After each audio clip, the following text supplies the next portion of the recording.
Hello again. Today is about PTO work and how to set up your tractor specifically for PTO tasks.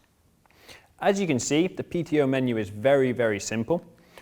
Everything is easy to access. For example, to select your speed, it's that easy. Press 1000 RPM, for example, and it's engaged. Another feature is the PTO cruise.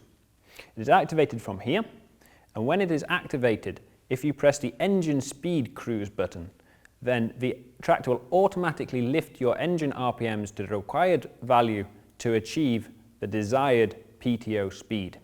From this slider here, you can select how aggressively the PTO engages, and then we have also an automatic PTO engage feature, which from this menu you can select at what height of the rear linkage the PTO engages and disengages.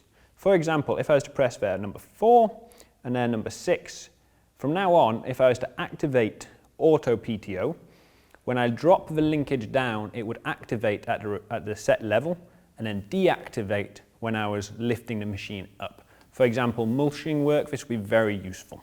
Great feature for PTO work is the memory buttons. What we can do is we can set in the memory menu, for example M1, we can set it to be PTO on and off, so then during PTO work I can simply engage PTO with a press of one button. Another thing you can do is set up your driving displays suitable for mowing work, for example. Here you can see I have normal driving display here. I then have rear linkage on this display, PTO display here, and then auto guide here for doing mowing work.